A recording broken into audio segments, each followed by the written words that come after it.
কাল রাতে মেয়েটার সাথে বেশ ভালো আলাপচারিতা হয়েছে। সে আরিসের ছোট বোন, অর্থাৎ আইভানের চাচাতো বোন। নিহিনের দৃষ্টি খুঁজতে খুঁজতেই দিশার দেখা মিলল। সে প্রসন্ন চিত্তে হেসে বলল, ঘুম ভাঙলো তোমার এতক্ষণে? কখন থেকে এসে দেখে দেখে যাচ্ছিলাম, তোমাকে ডাকতেও চেয়েছিলাম, কিন্তু বড় আম্মু বলল তুমি ঘুমাচ্ছ, তোমায় যেন বিরক্ত না করি। নিহিন খানিকটা লজ্জা পেয়ে সমস্ত আড়মোড়া ভেঙে উঠে বসলো। বলল, আমার আসলে ঘুম থেকে উঠতে দেরি হয়। আম, কিন্তু তুমি আমাকে আরেকটু আগে ডাকতেই পারতে। ঠিক কত দেরি করলাম। কোনো সমস্যা নেই, বিয়ে বাড়ির এত হইচইয়ের মধ্যে তোমার দেরি কারোর চোখে পড়ছে নাকি? হাত মুখ ধুয়ে ফ্রেশ হয়ে ডাইনিংয়ে আসো। এটুকু বলে দিশা উঠে চলে যাচ্ছিল। নিহিন হাত ধরে আটকে দিল। বলল, আমি বাড়ি ফিরবো কখন? দিশা ফের নিহিনের পাশে বসলো। ও মা, আজকে আবার বাড়ি ফিরবে কি? সারাদিন আমরা অনেক মজা করব, গল্প করব। আমরাও কোনো সঙ্গী নেই, আমারও কোনো সঙ্গী নেই। তুমি বরং আজ এই সঙ্গীহীনাকে সঙ্গ দাও তো। নিহিন খানিকটা হেসে বলল, আমার সাথে গল্প করবে? কিন্তু আমিও কিন্তু তোমার চেয়ে বেশ বড়। তুমি একদম অন্যরকম, অন্যদের মতো এত কঠিন না, সবসময় ভারী ভারী কথা বলো না। আমাদের বাসার মানুষগুলো কেমন অদ্ভুত জানো? আমাকে দেখলেই ধমকে বলে, এই দিশা তোর না পরীক্ষা, জাগিয়ে পড়তে বস। এই দিশা ফা বসে আছিস, এই দিশা ফা বসে আছিস কেন? পড়াশোনা নাই তোর, যা পড়তে বস। এই পড়ার চক্করে আমার জীবনটা এলোমেলো হয়ে গেল। তোমার সাথে আলাপের এই কয়েক ঘন্টায় তুমি একবারও পড়ার কথা জিজ্ঞাসা করো নাই, এই জন্যই তোমাকে ভালো লেগেছে। নিহিন বিরস মুখে বলল, পড়াশোনা পুরো দস্তুর একটা বিরক্তিকর অধ্যায়। আমার একদমই ভালো লাগে না। দিশা অভিজ্ঞের মতো মাথা নাড়িয়ে বলল। হুম, ঠিক বলেছো। নিহিন আর চোখে চেয়ে বলল, তার মানে ব্যাপারটা কি দাঁড়ালো বলো তো? কি? তোমার আমার মিলের সবচেয়ে প্রধান কারণ হচ্ছে আমরা দুজনেই পড়াচোর। অতঃপর দুজনেই খিলখিল করে হেসে উঠল। বিয়ে শুরু হবে সন্ধ্যা 7টায়। অনেকটা সময় বাকি আছে, কিন্তু অদিতি সময়ের সাথে কুল কিনারা খুঁজে পাচ্ছে না। দিন ছোট হওয়ায় সময় যেন হাওয়ার তীব্র গতিতে ছুটছে। অনেক ভেবেচিন্তে গত এক সপ্তাহ থেকে একটা পরিকল্পনা এনেছে। বিয়ে তো আর ছেলে খেলা নয় যে পেট ব্যথা বা মাথা ব্যথার দোহাই দিয়ে আটকে রাখা যাবে। কোনো কিছুতেই আটকে রাখা যাবে না। কিন্তু বিয়ের আসর থেকে বউ পালালে সে বিয়ে হবে কি করে? অদিতির চিন্তাভাবনা মোটামুটি শেষ। একটু পর সাজগোজের উদ্দেশ্যে পার্লারে বের হবে। সেখান থেকে বিয়ের উদ্দেশ্যে সোজা কমিউনিটি সেন্টারে যাওয়া। মাঝখানের এই সময়টুকু তার হাতে আছে। পালাতে হবে, যেভাবেই হোক পালাতে হবে। অদিতি মায়ের মুখের দিকে তাকালো। বিয়ে বিষয়ক বিভিন্ন ধরনের পরামর্শ দিচ্ছেন তিনি। এই যেমন, শাশুড়ির সব কথা শুনে চলবি, সব সময় স্বামীর মন জুগিয়ে চলার চেষ্টা করবি। মেয়ে মানুষ হয়ে যেহেতু জন্মেছিস, সেহেতু সব কিছুর সাথে মানিয়ে নেওয়ার চেষ্টা করবি। কোনো কথাই অদিতির কর্ণকুহরে প্রবেশ করছে না। সে নির্লিপ্ত ভঙ্গিতে বসে রয়েছে। হঠাৎ মাকে জিজ্ঞেস করলো, মা, আমি যদি আজ বিয়েটা না করি তাহলে কি খুব অসুবিধা হবে? শায়লা চমকে মেয়ের দিকে তাকালেন। এসব কি অলক্ষণের কথা বলছে? বিয়ের দিন বিয়ের কোণে বলছে সে বিয়ে না করলে কি কোনো অসুবিধা হবে? মগের মুল্লুক পেয়েছে নাকি? শায়লা নিজের বিগড়ে যাওয়া মেজাজটা অতি কষ্টে সামাল দিলেন। নিজেকে মনে মনে সান্ত্বনা দিলেন, মেয়ে নিশ্চয় নিছক তার সাথে মজা করছে। অদিতির দিকে তাকিয়ে কড়া গলায় বললেন, বিয়ের দিন এসব আজে বাজে কথা ভুলেও মুখে আনবি না। চুপচাপ বসে থাক, এক পাও এখান থেকে নড়বি না। আমি রিনাদের এখানে পাঠিয়ে দিচ্ছি, আর ওদের সামনে এসব উল্টাপাল্টা কথা খবরদার বলবি না। শায়লা উঠে চলে গেলেন। অদিতি মনে মনে বিলাপ করলো, তোমরা আমার সামান্যটুকু বুঝলে এসব আজে বাজে কথা কি আমার মাথাতেও আসতো কখনো? আমি জানি আজ অনেক বড় কিছু ঘটতে চলেছে, কিন্তু সবকিছু যদি আমার অনুমতির সাপেক্ষ হতো তাহলে কখনো ঘটতো এসব? আমার ভয় হচ্ছে তোমাদের সম্মানহানি নিয়ে, আমার ভয় হচ্ছে নিজেকে নিয়ে। আমার স্বপ্ন বহুদিন ধরে বুকের ভিতর লালিত স্বপ্ন আমি বাধা আসতে দিই কি করে? ইস, তোমরা আমাকে একটু একটু বুঝতে না। নিজের অজান্তেই চোখ দিয়ে ফোঁটায় ফোঁটায় জল গড়িয়ে পড়লো তার। অনেকে দেখলো, কিন্তু কেউ অদিতির ভেতরটা বোঝার চেষ্টা করলো না। সকলেই ভেবে নিল আজ বিয়ের দিন হয়তো মা বাবাকে ছেড়ে চলে যেতে হবে বলে অলক্ষণে চোখের জল পড়ছে, অলক্ষে চোখের জল গড়াচ্ছে। আইমানদের বাড়িটা বিশাল। বাঙালি বিয়ের আয়োজনের প্রতিটা ধারা বিদ্যমান করা হয়েছে। নিহিন ফের অন্দরে প্রবেশ করলো। বাড়ির ভেতরটা বেশ জমকালোভাবে সাজানো হয়েছে। প্রবেশপথটা অর্কিডের সাজে সজ্জিত। এছাড়াও ঘরের প্রতিটা আসবাবপত্রের কোণে করে গোলাপ এবং চন্দ্রমল্লিকা ফুলের সমাহার। সবগুলো ফুল থেকে সুগন্ধ ছড়াচ্ছে। নীল কিছুক্ষণ মুদ্রিত চোখে সে গন্ধটা অনুভব করলো। বর কনের বসার জায়গা এবং তার আশপাশটাও সুন্দর করে সাজানো। তাদের বসার চেয়ারে ট্যাগ ব্যবহার করা হয়েছে। দুজনের নিকনেম কাগজে লিখে সুন্দর করে চেয়ারের পেছনে লাগিয়ে দেওয়া হয়েছে। Happy married life Aiman and Aditi. আবার ফুলের পাপড়ি দিয়ে রাঙ্গোলিও তৈরি করা হয়েছে। দোপাট্টা ব্যবহার করা হয়েছে প্রতিটি জায়গায়। মরিচ বাতির সাথে মোমবাতিও তার সৌন্দর্য প্রকাশ করেছে। এক কথায় মনোমুগ্ধকর। নিহিন মুগ্ধ দৃষ্টিতে পুরো বাড়িটা ঘুরে ঘুরে দেখছিল। কি মনে করে একটা গোলাপ ফুল ছিঁড়ে নিল। খুব সাবধান এবং অতি সন্তর্পণে তা গুজে দিল চুলের খোপায়। ঠিক তখনই পেছন থেকে পুরুষালী গম্ভীর স্বরটা দমকা হাওয়ার ন্যায় ভেসে এলো। এভাবে না বলে ফুল নেওয়া কি উচিত? নিহিনের পিলে চমকে উঠল। আসলেই তো, সে না বলে ফুলটা ছিটেছে। তবে এখন কি এই জনসম্মুখে তার উপর চুরির অপবাদ বর্তাবে? সে কম্পিত বক্ষে পেছন ফিরে তাকাতেই আয়মান নজরবন্দি হলো। নিহিন আমতা আমতা করে কোনো রকমে বলল, না মানে নিলাম আর কি। সেটাই তো বললাম, না বলে ফুল নেওয়া কি উচিত? তাও আবার যেন তেন ফুল নয়, আমার বিয়ের ফুল। জেলাসি থেকে বিয়ে বাড়ির সাজগোজ নষ্ট করতে চাচ্ছ নাকি? আশ্চর্য। নিহিন আইমানের কথার ধার দিয়েও গেল না, উল্টে জিজ্ঞেস করলো, এখন আপনার বিয়ের একটা ফুল ছেঁড়ার অপরাধে কি আমার গর্দান নেওয়া হবে? শুভ দিনে তোমার এই বিস্তর অপরাধটা ক্ষমা করে দিচ্ছি। পরবর্তীতে কখনো এসব করবে না। কি আশ্চর্য, মানুষ এমনও হয়? আমার বিয়ের ফুল খুলে নিজের চুলের খোপায় দিচ্ছে। নিজেকে কি মনে করে কে জানে। আইমানের সাথে কথা বলেই অযথা কথা বাড়বে, তাই নিহিন কিছুটা চুপ করে গেল। তবে মনে মনে বলতে ছাড়ল না। মুখ ঝামটা দিয়ে বলল, কি আবার মনে করব নিজেকে? রানী ভিক্টোরিয়া মনে করি, ভিক্টোরিয়া। আইমানের কথা শুনে নিহিনের ইচ্ছে করছিল বাড়ি ভর্তি সাজগোজগুলোতে ভজঘট পাকিয়ে দিতে। একটা মানুষ কত খারাপ হলে এভাবে প্রতি মুহূর্তে খোঁচা দিয়ে দিয়ে কথা বলে। জেলাসি? নিহিন আবার এসব সামান্য বিষয় নিয়ে জেলাস ফিল করে নাকি? সে আজ বিয়ে করবে বললে রোড সাইড রোমিওর অভাব হবে না। ওই তো ভার্সিটিতে একটা ছেলে আছে, রাজ, নিহিনকে ব্যাপক পছন্দ করে। বিয়ে করার এত শখ থাকলে নিহিন তাকেই পাত্তা দিত। তখন আর আরেকজনের মুখে বিয়ে নিয়ে এসব তপ্ত বাক্য হজম করতে হতো না। নিহিন ভিড় ঠেলে দিশাকে খুঁজে বের করলো। একা একা ভালো লাগছিল না। দুজনে মিলে ছাদে উঠল। উৎসবের আমেজে গোলাপ ফুলের পাপড়িগুলো যেন নিজেদের সৌন্দর্যে মেলে ধরেছে। দিশা সেখান থেকে দুটো ফুল ছিঁড়ে নিয়ে একটা নিহিনের কানে গুঁজে দিল, আর একটা নিজের কানে গুঁজলো। নিহিন আশেপাশে তাকিয়ে সাবধানী কণ্ঠে বলল, ফুল ছিঁড়েছ, কেউ দেখলে কিছু বলবে না? দিশা ব্যাপারটা হাত দিয়ে উড়িয়ে দেওয়ার ভান করে বলল, কে কি বলবে আমাকে? আইমান ভাইয়া দেখলে হয়তো দুটো বকা দিতে পারি। ওসব কিছু না, বকা শুনতে শুনতে গায়ে সয়ে গেছে। নিহিন কিছু বলল না। আয়মানের কথাই ভাবতে লাগলো। একটা মানুষ এত বকা দেয় যে একটা বাচ্চা মেয়েরও সেটা গায়ে সয়ে গেছে। সবকিছু গোছগাছ করে তৈরি। পার্লারে যাওয়ার আগ মুহূর্তেই রিনা অদিতির কাছে ছুটে এলো। সে সম্পর্কে অদিতির খালাতো বোন। এসে বলল, আপু, তোমার নামে একটা চিঠি আছে, জানো কে দিয়েছে? কে দিয়েছে? অদিতি পাল্টা প্রশ্ন করলো। রিনা চোখ টিপে বলল, হবু দুলা ভাই দিয়েছে। অদিতির বিষয়টা একটু খটকা লাগলো, কিন্তু রিনার চাপা হাসি দেখে বুঝলো যে এটা সত্যি আইমান পাঠিয়েছে। সে রিনার হাত থেকে চিঠিটা নিল এবং বলল, আচ্ছা তুই যা, আমি দেখছি। রিনা যেতে যেতে বলল, বিয়ের আগেই দেখি প্রেম শুরু হয়ে গেছে, চিঠি চালাচালিও হচ্ছে। বাহ, দারুণ ব্যাপার তো। অদিতি সেসব গায়ে মাখল না। চিঠির ব্যাপারটায় তার কাছে গোলমেলে। আইমান হঠাৎ করে তাকে চিঠি দিতে যাবে কেন? যে মানুষ বিয়ে ঠিক হওয়ার 1 মাসের মধ্যেও কোনো কথা বলেনি, সে হঠাৎ বিয়ের দিন চিঠি পাঠালে একটু খটকা তো লাগবেই। স্বাভাবিক ব্যাপার। অদিতি ভাবছে কোনো সমস্যা হলো না তো আবার ওই বাড়িতে। যে ঘরে দরজা বন্ধ করে চিঠিটা পড়তে বসলো। স্পষ্ট অক্ষরে সেখানে লেখা রয়েছে, আপনার সাথে বিয়ের আগে আমার কোনো যোগাযোগ হয়নি। আসলে যোগাযোগ আমি ইচ্ছে করেই করিনি, করতেও চাইনি। আপনার মনে হচ্ছে তাই না যে কি এক পাষাণ হৃদয়ের ব্যক্তিকে বিয়ে করতে যাচ্ছেন। আসলে ব্যাপারটা সেরকম নয়। আমি সম্পর্কটা শুরু করতে চেয়েছি বিয়ের পর থেকে। এই তো আজকে এতদিনে অবসান ঘটতে চলেছে।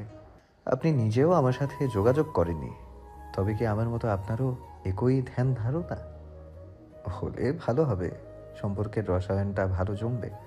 যাই হোক, বেশি কিছু বলে সময়টা দীর্ঘ করতে চাই না। আপনি নিশ্চয়ই আজকের দিনে খুব ব্যস্ত রয়েছেন। থাকারই কথা। আজ আপনার নতুন জীবন শুরু। আজকের পর থেকে আপনার প্রতিটা কাজকর্ম, ভালো মন্দে সব কিছুতে আমায় পাশে পাবেন। আপনার এই দিনের জন্য শুভ কামনা রইল। সামান্য কয়েক শব্দের এই চিঠিটা পড়ে অদিতি হতবাক। হঠাৎ করে তার সমস্ত পরিকল্পনা ধসে ধসে পড়ল। আয়মান হুট করে চিঠিটা দিয়ে তার সমস্ত পথ আটকে দিল। এখন যদি সবকিছু ছেড়ে ছুড়ে পালিয়ে যায়, তবে নিঃসন্দেহে একজন ভালো মানুষকে ঠকানো হবে। এমন একটা মানুষ যে কিনা সুন্দর আর পরিপূর্ণ একটা সংসারের অপেক্ষায় রয়েছে। অদিতি কোনো সিদ্ধান্তে আসতে পারছে না। এর মধ্যে মা এসে বারবার তাড়া দিচ্ছে, বোনের আসছে। দিশা সব ভুলে সে সাজগোজের উদ্দেশ্যে বেরোলো। অদিতি পথে পথে যেতেও অনেকক্ষণ ভাবলো। তাকে অন্যমনস্ক দেখে সবাই প্রশ্ন করছে, কিন্তু সে কোনো উত্তর দিতে পারছে না, কোনো কুল কিনারা খুঁজে পাচ্ছে না, যেন সে এক ভাসমান কচুরিপানার। বিয়ের দিন বউ পালানো এটা বাঙালি ঘরনায় একদম নতুন নয়, আর হামেশাই এই ধরনের মুখরোচক খবর শোনা যায়। এই ঘটনা কেন্দ্র করে অনেকেই অনেক ধরনের মতামত পেশ করেন। আবার কেউ কেউ তো সরাসরি গবেষক হয়ে গবেষণা শুরু করে দেন। মেয়ে কেন পালাবে, অথবা ছেলে বিয়ের আসর থেকে কেন পালাবে? অন্য কোথাও সম্পর্ক থাকার পরও মা বাবা জোর করে বিয়ে করাতে বাধ্য করেছে কিনা? এই যে বর্তমানে এরকম পরিস্থিতির সম্মুখীন হচ্ছে অদিতির পরিবার। সবকিছুই ঠিক ছিল, কিন্তু হঠাৎ অদিতি হাওয়া। তোড়জোড় করে চিরুনি তল্লাশি হলো, কিন্তু তার টিকিট নাগালও কেউ পেল না। অবশ্য পাবে বা কি করে? যে মানুষ নিজ থেকে হারিয়ে যায়, তাকে কি কখনো একটা নির্দিষ্ট সময়সীমার মধ্যে খুঁজে পাওয়া সম্ভব? অদিতির নিখোঁজ সংবাদ যখন ওই বাড়িতে জানানো হলো, সেই মুহূর্তে রুমানা হকের পায়ের নিচের মাটি ধসে গেল। প্রথমে চিন্তা করলেন, এভাবে হঠাৎ করে একটা ভালো মানুষ উধাও হয়ে যাবে কেন? কোনো সমস্যা হয়নি তো আবার? মেয়েটা কোনো বিপদে পড়ল না তো? কিন্তু এমন কিছুই হয়নি। অনেক খোঁজ খবর করার পর তাকে নিশ্চিন্ত করে জানানো হলো যে অদিতি আসলেই বিয়ের আসর ছেড়ে পালিয়েছে, তা আবার ইচ্ছাকৃতভাবে। আশ্চর্য! মেয়েটার সাথে তিনি ফোনে কথা বলেছেন বেশ কয়েকবার। সে যে এমন দুর্ঘটনা ঘটাবে সেটা কে জানতো? সম্পর্ক যদি অন্য কোথাও থেকেও থাকতো, তবে সেটা আগে জানানো উচিত ছিল না। এভাবে ভরাডুবিতে ফেলে দেওয়ার কোনো মানে হয়? বাড়িতে সকল মেহমান উপস্থিত। বিয়ে বাড়ির হই হুল্লা চারিপাশে বিদ্যমান। সর্বনাশা এই খবর তিনি এবং হৃদয়াদুনুল হক ছাড়া আর কেউ জানেন না, এমনকি আয়মানও না। তো একটু আগেও কাজের অগোচরে চিন্তা করছিলেন একমাত্র ছেলের বিয়ে দিয়ে বউয়ের হাতে সংসারটা তুলে দিয়ে তিনি একটু অবসর নেবেন, কিন্তু তার ফুরসত মিলল? সামান্য ভারমুক্ত হওয়ার চিন্তা করতেই রাজ্যের ভার তার মাথার উপর এসে পড়ল। দিক বিদিক জ্ঞানশূন্য হারিয়ে চিন্তা করতে লাগলেন, কি করবেন তিনি? সবকিছু ছেড়ে দিলেও পরিশেষে মান সম্মান বলেও তো একটা ব্যাপার আছে। হৃদয়ানুল হকের সাথে ঠান্ডা মাথায় চিন্তা ভাবনা করতে বসলেন। এই অবস্থায় মাথা গরম করা মানে বিপদের ওপর খাড়ার ঘা। কিন্তু কিছু একটা ভাবতে ভাবতে হঠাৎই যেন আশার দূত হিসেবে নিহিনকে দেখতে পেলেন। নিহিন, হ্যাঁ, একমাত্র ওই মেয়েটাই পারবে তাদের এই বিপদ থেকে রক্ষা করতে। সবচেয়ে বড় কথা, দুই পরিবারের মধ্যে চেনা জানা রয়েছে অনেক আগে থেকে। আয়মান নিহিনকে তারা ছোট থেকে চোখের সামনে বড় হতে দেখেছে। যদিও তখন দুজনের সম্পর্ক নিয়ে ছোটবেলায় এই ধরনের একটা কথা উঠেছিল, কিন্তু তারপর সময়ের বিবর্তনে তা চাপা পড়ে গেছে। তারপর তো আবার অনেক বছর পর দেখা হলো, অন্যভাবে, অন্য রূপে। 12 বছর পর শাহনাজের সাথে যখন সেদিন তার দেখা হলো, নিহিনের সাথে যখন দেখা হলো, তিনি অলক্ষ্যে ভেবে বসেছিলেন অদিতির সাথে আয়মানের বিয়েটা পাকাপাকিভাবে না হয়ে গেলে আয়মানের জন্য তিনি নিহিনকে নেওয়ার প্রস্তাব রাখতেন। এই কথা অবশ্য শাহনাজকে বলেছিলেন কিছুটা, তিনি হেসে উড়িয়ে দিয়েছেন। কিন্তু আজ আর হাসাহাসি অথবা কোনো কিছু ভাবাভাবির সময় নেই। রুমানা হক স্বামীর সাথে খানিক আলোচনা করে ছুটলেন নিহিনকে খোঁজার উদ্দেশ্যে। কেউ গেলেন সুযোগ মতো। নিহিন তার ছন্নছাড়া দৃষ্টির পরখ করে সন্ধিহান কণ্ঠে জিজ্ঞেস করলো, কি হয়েছে আন্টি? আপনাকে এরকম দেখাচ্ছে কেন? রুমানা অসহায় কণ্ঠে বললেন, তোমার কাছে একটা আর্জি নিয়ে এসেছি, রাখবে মা? নিহিন ভাবনাগ্রস্ত কণ্ঠে বলল, আমার কাছে? হ্যাঁ আন্টি, বলুন। রুমানা মনে মনে প্রস্তুতি নিচ্ছিলেন। কথাটা বললে হয়তো কথাটা বেশ স্বার্থপরের মতো শোনাবে, কিন্তু তিনিও তো নিরুপায়। এই ব্যাপারটা একমাত্র তিনি আর তার উপরওয়ালাই জানেন। অস্পষ্ট স্বরে তিনি নিহিনকে উদ্দেশ্য করে বললেন, আমার ছেলেটাকে বিয়ে করবে মা? নিহিন প্রথম অবস্থায় কথাটা ঠাউর করার চেষ্টা করলো। কথাটা কানে শুনতে পেলেও ঠিকমতো বুঝতে পারল না। জিজ্ঞাসু দৃষ্টিতে তার দিকে তাকাতেই তিনি সমস্ত ঘটনা খুলে বললেন। সবটা শুনে আর নিহিনের কিছু বলার অবকাশ রইল না। তার এই তীব্র আত্মনাদের মুখাপেক্ষী হয়ে নিহিন এখন কি বলবে? শাহনাজ সহ আমজাদ হোসেন রওনা দিয়েছিলেন বেশ কিছুক্ষণ আগে। ইতিমধ্যে তারাও পৌঁছে গেলেন। রুমানার প্রস্তাবটা সরাসরি তাদের কাছেই রাখলেন। হুট করে এমন পরিস্থিতির মুখোমুখি পড়ে খেই হারিয়ে ফেললেন তারা। তাদের বিচলিত অবস্থা থেকে মুক্তি দিতে রুমানা হক বললেন, আমি জানি আমি যা বলেছি তা ভীষণ স্বার্থপরের মতন হয়ে যাচ্ছে, কিন্তু আমার উপর আপনারা বিশ্বাস রাখতে পারেন। আমি তো শাহনাজকে কিছুদিন আগেও বলেছিলাম এই দিকে কথা না দিলে আমি আয়মান আর নিহিনের 4 হাত এক করে দিতাম। নিহিন পাশেই দাঁড়িয়েছিল। রুমানার কথা শুনে অবাক হয়ে তাকালো। মায়ের সাথে মায়ের বান্ধবীর এই গোপন কথার রেশ সে মোটেও পায়নি। অতঃপর আরও কথা হলো। কেউ কোনো সঠিক সিদ্ধান্তে উপনীত হতে পারল না। শাহনাজ নিহিনকে বলে দিলেন, তোর জীবন, তুই যা সিদ্ধান্ত নিবি সেটাই হবে। মনে রাখিস, মা হিসাবে আমি তোর যে কোনো সিদ্ধান্তের মর্যাদা দিব। তুই যদি হ্যাঁ বলিস তাতেও আমার কোনো আপত্তি রইল না, আর যদি না বলিস তাতেও কোনো আপত্তি নেই। নিহিনকে অসহায় দেখালো। একদিকে নিজের এমন অসহায় পরিস্থিতি, অন্যদিকে রুমানার আকুতি ভরা চাহনি। নিহিন রিক্ত কণ্ঠে মাকে শুধালো। কি করব মা? তিনি সরাসরি জবাব দিলেন, সিদ্ধান্ত তোর উপর নির্ভর করে। এদিকে সময় অতি দ্রুত গড়িয়ে যাচ্ছে। সময়ের সাথে রুমানা আর রিদওয়ানুল হকের আকুতির কাছে হার মেনে এক প্রকার বাধ্য হয়ে নিহিন রাজি হলো। তারা সমস্যারে আলহামদুলিল্লাহ বলে নতুন করে বিয়ের প্রস্তুতি শুরু করলো। কিন্তু তৎক্ষণাৎ আইমানকে কিছু জানানো হলো না। সবকিছু ঠিকঠাকভাবে আগানোর পর পাত্র বেঁকে গেলে সমস্যা, আর আইমান এমনিতেই একরোখা যেতেই স্বভাবের। সিদ্ধান্ত হলো বিয়ের পরপরই আইমানকে সবটা জানানো হবে। নিহিনের বিয়ে নিয়ে আলাদা এক ধরনের ফ্যান্টাসি ছিল সবসময়। এটা করবে, সেটা করবে, বিয়েতে এইভাবে সাজবে, এই পথে ছবি তুলবে, ইত্যাদি ইত্যাদি আরও অনেক কিছু। তার এসব গল্প শোনার একমাত্র সঙ্গী ছিল গুঞ্জন।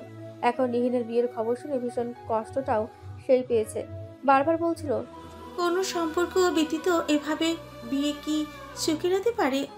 সবাই বোঝে, সে নিজেও বোঝে, একটা সম্পর্কের গতিপথ কখনো তৎক্ষণাৎ ভালোবাসার মাধ্যমে নির্ধারণ হতে পারে না।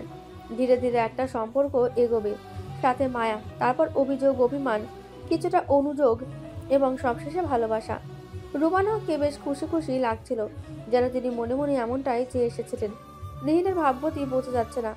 ইমাদ শেষবারের মতো বলল, আবেগে পড়ে জীবনের সবচেয়ে কঠিন সিদ্ধান্ত নিয়েছিস, সময় আছে, নিহিন, আর একটাবার ভেবে দেখ।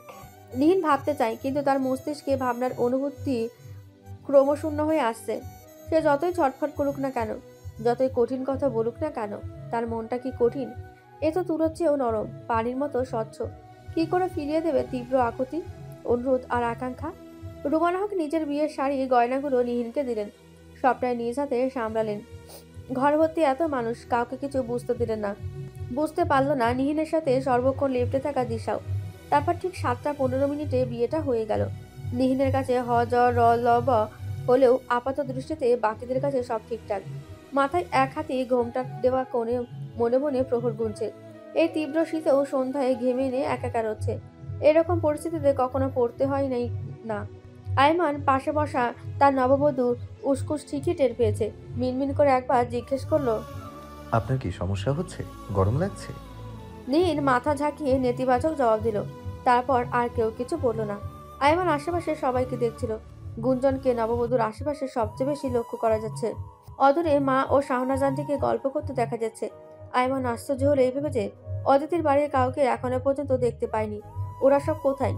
যেদিন মেয়ে দেখতে গিয়েছিল সেদিন কম বেশি অনেককেই দেখেছে, এবং পরবর্তীতে আরো অনেকের সাথে আলাপ হয়েছিল। তাদের কারো টিকিও দেখা যাচ্ছে না। অবশ্য তারা ব্যতীত চক্ষু জোড়ায় সেই তখন থেকে ফুলচোর মেয়েটাকেও খুঁজে বেড়াচ্ছে। সকাল নাগাদ একবার দেখা হয়েছিল, তারপরে ভুলেও চোখে পড়েনি। বিবাহ অনুষ্ঠানের ধারার রীতি অব্যাহত থাকলো রাত পর্যন্ত। তারপর খাওয়া দাওয়া, মেহমান বিদায় পর্ব। আয়মান তখনও জানতো না ফুলচোর মেয়েটা সমস্ত ঘটনার প্রত্যক্ষদর্শী, সাক্ষী হয়ে ভাগ্যের অভিনব পরিহাসে তারই পাশে, তারই নববধূ রূপে বসে রয়েছে। আর নিহিনেরই বা কি ভাগ্য, যার বিয়ের ফুল নেওয়ার অপরাধে তার থেকে কতগুলো তপ্ত বাক্য হজম করতে হলো। কপালে জেলাচি তকমা জুটলো, পরিশেষে কিনা তার সাথেই বিয়ে হতে হলো। নিহিন নিজেকে পারতপক্ষে ফুলচোর হিসেবে ধিক্কার জানালো। তা না হলে কি সামান্য চুলের কোপায় গোজা ফুল কখনো কপালে লেপ্টে যেতে পারে? সে এক অপরূপ আর মন ভোলানো রাত্রি। কৃত্রিম শব্দে আশেপাশে মুখরিত হলেও প্রকৃতির চারদিক জুড়ে শুধু স্তব্ধতা, নীরবতা। রাতের আকাশে ঝলমল করছে হাজার হাজার তারা। রাতের আকাশে ভেসে বেড়াচ্ছে ধোঁয়াটে মেঘের পিণ্ড। গাঢ় কুয়াশায় স্বচ্ছ রূপালী চাঁদখানা ঢাকা পড়েছে অতি সন্তর্পণে।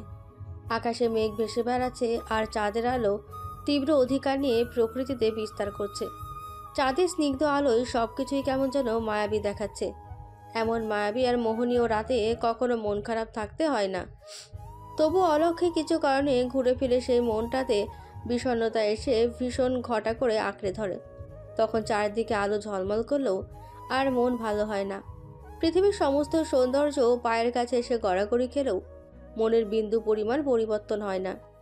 মন ততক্ষণ পর্যন্ত অস্থির হয়ে থাকে যতক্ষণ না নিজের মন খারাপের কারণ নিজে উপলব্ধি করতে ব্যর্থ। এই তো নিহিনের এখন মন খারাপ। তার চোখের সামনে চাঁদ তারার ভীষণ মিষ্টি সমষ্টি, চতুর্দিক আলোয় আলোকিত। নিহিন এমনিতেই ভীষণ আনন্দ উল্লাসে মেতে থাকা একটা মেয়ে, এসব দেখে তার খুশি হওয়ার কথা। কিন্তু ওই যে মন, এই জিনিসটার কাছে এই পৃথিবীর সবকিছু হেরে বসে থাকে। নিহিন জানে না একটা জীবন পরিবর্তনের জন্য ঠিক কী কী দরকার। বিয়ে করব বলে সবার কানের পোকা নাড়িয়ে দেওয়া এই মেয়েটার কাছে বিয়ে মানে শুধুই সাজগোজ, হরেক রকমের খাওয়া দাওয়া, আনন্দ উল্লাস, নাচানাচি, গান বাজনা, আড্ডা, এসবই। বিয়ে মানে যে একটা মানুষের সাথে সারা জীবনের ভালো মন্দ, সুখ দুঃখ ভাগাভাগির প্রতিজ্ঞা, এটা ঘুণাক্ষরেও তার মাথাতে আসেনি।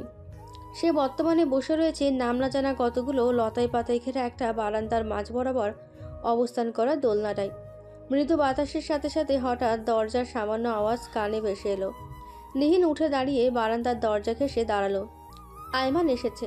তার পরেনও বিয়ের ঐতিহাসিক পোশাক, মাথায় পাগড়িও আছে বটে। চেহারার মধ্যে নতুন বর্বর টাইপ একটা ভাব লক্ষ্য করা যাচ্ছে। চাপা ওষ্ঠদয় জোড়া স্থির, বুদ্ধিদীপ্ত চক্ষু জোড়ায় খেলা করছে শীতলতা। আয়মানকে দেখেও নিহিনের ভালো লাগলো না। কেন লাগবে? তার যে ভীষণ মন খারাপ। জানা মতে এবং দেখা মতে নতুন বউয়েরা বিয়ে শেষে স্বামীর প্রতীক্ষায় পালঙ্কের মাঝ বরাবর অবস্থান করে, কিন্তু আয়মান তার নববিবাহিতা স্ত্রীকে সেখানে দেখতে পেল না। আশেপাশে চোখ বুলিয়েও কোথাও দেখতে পেল না। ওদিকে যে সে নীরবে নিভৃতে বারান্দার দরজা ঘেঁষে দাঁড়িয়ে আছে, সেটা ভাবনার প্রথম স্তরেও এলো না। তবে দু কদম এগোতে এগোতে ঠিকই সেই রমণীকে চোখে পড়ে গেল। মেঘে মেঘে ঘর্ষণে যেমন বজ্রপাত হয়, আয়মানও সেই রকম তার সামনে বধূবেশে দাঁড়িয়ে থাকা মেয়েটাকে দেখে বজ্রাহত হলো। এ কি দৃষ্টিভ্রম নাকি মনোভ্রম? নিহিন কোথা থেকে আসবে? এখানে তো নিহিনের আসার কথা নয়। তবে চোখ দুটো আসলে উচ্ছন্ন গেল নাকি? আয়মান চোখ নামিয়ে নিল, আবার চোখ মেলে তাকালো। এমনি করে যে কয়েকবার চোখের পাতার ওঠানামা খেলা চলল তার ইয়াত্তা নেই। অবশেষে সে বুঝলো, যা চোখে দেখছে তা দিনের আলো এবং রাতের আধারের মতোই সত্য। কোনরূপ ভ্রম এখানে অবশিষ্ট নেই। আয়মান ধীর কণ্ঠে সামনে দাঁড়িয়ে থাকা নিহিনকে উদ্দেশ্য করে বলল, তুমি এখানে? তাও আবার বধূ বেশে দাঁড়িয়ে কেন? নিহিন জবাব দিল না। ধীর পায়ে এগিয়ে খাটের এক কোনায় বসলো। আয়মানের মাথায় কিছুই ঢুকছে না। সে বিয়ের সময় খেয়াল করেছে বাবা মায়ের চাপা গুঞ্জন, বিয়ের অদ্ভুত আনুষ্ঠানিকতা, সবকিছু কেমন রহস্য রহস্য। এতক্ষণ ঘটে যাওয়া ব্যাপারগুলো স্বাভাবিকভাবে নিলেও এখানে নিহিনের উপস্থিতি সে মোটেও স্বাভাবিকভাবে নিতে পারছে না। সে পুনরায় জিজ্ঞেস করলো, আমি তোমাকে কিছু জিজ্ঞেস করেছি নিহিন? জবাব দাও। নিহিন সরাসরি তাকালো। তার মনের ভেতর কি চলছে তা চোখের পাতায় পড়া মুশকিল। সে জবাব দিল। আয়মান আরেকবার বজ্রপাত হলো। যে মেয়েটার সাথে তার বিয়ে ঠিক করা হয়েছিল তার নামটা মনে করার চেষ্টা করলো। মনে পড়তে নিহিনকে জিজ্ঞেস করলো, অদিতি কোথায়? চলে গেছে। নিহিনের স্পষ্ট উত্তর, চলে গেছে? কোথায় চলে গেছে? যাওয়ার আগে সে আমাকে বলে যায়নি। আয়মান তড়িৎ গতিতে বলল, ফর গড সেক নিহিন, আমাকে পুরো কাহিনীটা বিস্তারিত বলবে প্লিজ। তোমার কোনো কথা আমি বুঝতে পারছি না। দেখা হওয়ার পর এই প্রথম বোধহয় নিহিন আয়মানকে ঝগড়াঝাড়া কথা বলতে শুনল। নিহিন কোনোরূপ ভাবনা ব্যতীত আয়মানকে সমস্তটা খুলে বলল। অদিতির পালিয়ে যাওয়া, তার পরিবারের বিপদ সংকুল পরিস্থিতি, তারপর রুমানা হকের কান্নাকাটি আর আকুল আবেদন এবং সবশেষে বিয়ে। আয়মান বিস্ময়ের সর্বোচ্চ পর্যায়ে পৌঁছালো। কিছুক্ষণ বাকরুদ্ধ হয়ে রইল সে। এত কাহিনী তার অগোচরে ঘটে গেছে, অথচ সে কিছু জানতেও পারল না। অবশ্য জানবে কি করে? বিয়ের কোনো ব্যাপারে তার পূর্ণ মনোযোগ ছিল না। সবটা মা বাবার ওপর ছেড়ে দিয়ে সে ক্ষান্ত হয়েছে। আয়মানের চোয়াল ধীরে ধীরে শক্ত হয়ে এলো। সে খানিকটা জোরে চেঁচিয়ে বলল, আমার মা বললো তুমি নাচতে নাচতে বিয়েতে রাজি হয়ে গেলে? You show me kindness. হ্যাঁ? নিহিন একরোখা কণ্ঠে জবাব দিল, না। তবে জানি না, হয়তো আন্টির করুণ চাহনি উপেক্ষা করতে পারছিলাম না তাই। না, নিহিনের সাথে আয়মানের আর কোনো কথা নেই, আর কোনো কথা হতে পারে না। আয়মান স্তত্র পায়ে ঘর ছেড়ে বেরোলো। উদ্দেশ্য মা বাবার সাথে সরাসরি কথা বলা। তারা কিভাবে এই কাজটা করতে পারলো সেটা তার মাথায় খেলছে না। রাত হয়ে গেলেও বাড়ি ভর্তি প্রায় মানুষই জেগে। কেউ নিজেদের রুমে গল্প করছে, অল্প সংখ্যক কিছু ঘুমিয়ে গেছে, কেউ কেউ ছাদে গিয়ে গানের আসর বসিয়েছে। ড্রয়িং রুমে পা দিতেই ওপর থেকে গিটারের টুংটাং আওয়াজ ভেসে আসছে। রুমানা হক এবং হৃদয়ানুল হক জেগেই ছিলেন। খুব সম্ভবত কিছু নিয়ে দুজন আলাপ আলোচনা করছিলেন। আয়মান ঘরের দরজার সামনে দাঁড়িয়ে নিরাশার দীর্ঘশ্বাস ফেলল। তারপর দরজায় কড়া নেড়ে বলল, আসবো? তারা কেউ অবাক হলেন না এই সময় আয়মানকে দেখে। এটা তো জানাই ছিল যে আয়মান আসবে এবং তাদেরকে সকল কাজে জবাবদিহি করতে হবে।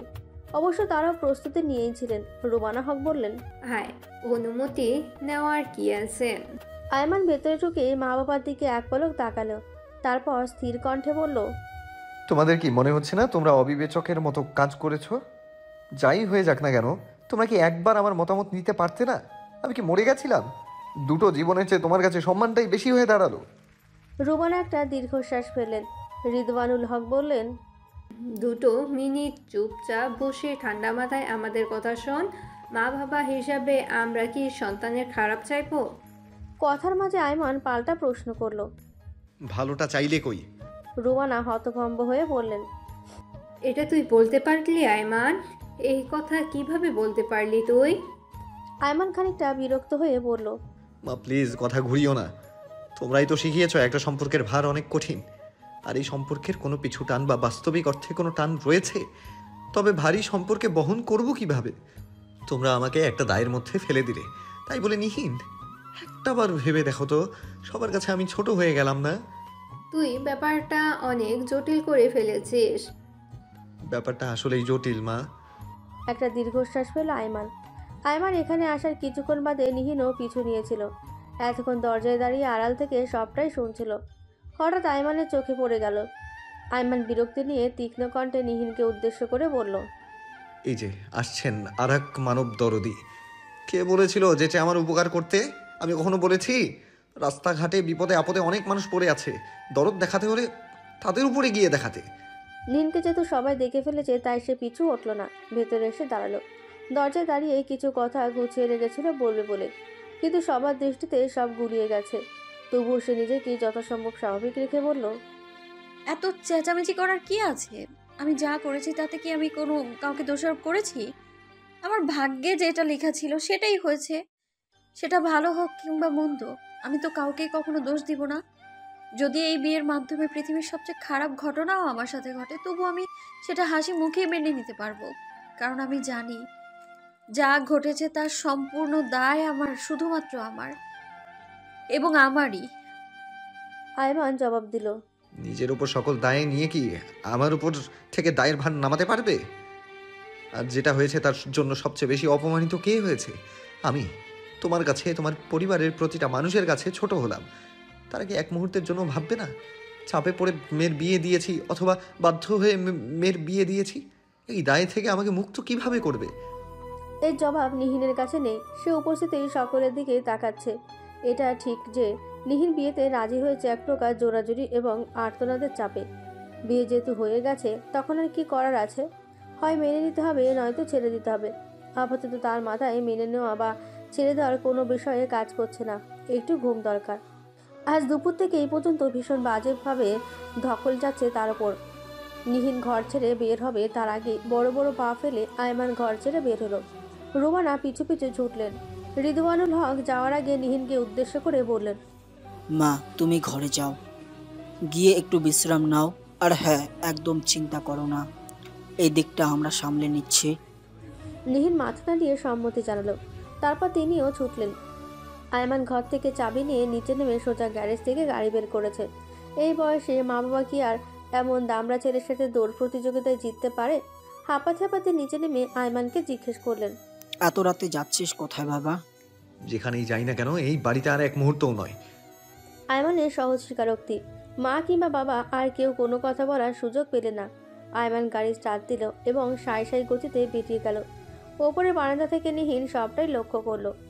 কিন্তু আপাতত তার কিছু করার নেই, সে কিছু করতেও চায় না। দীর্ঘশ্বাস ব্যতীত আজকের দিনে কী বা অবশিষ্ট ছিল তার জন্য? এই চাপা দীর্ঘশ্বাসই হয়তো এখন থেকে ঋতুদিনের সঙ্গী হবে। কে জানেন নিয়তিতে কি রয়েছে? সে বড়ই কঠিন খেলা। নিহিন জানে সম্পর্কে টানাপোড়েন অনেক জটিল। এই টানাপোড়েনের মধ্যে রয়েছে দ্বিধা আর সংকোচ।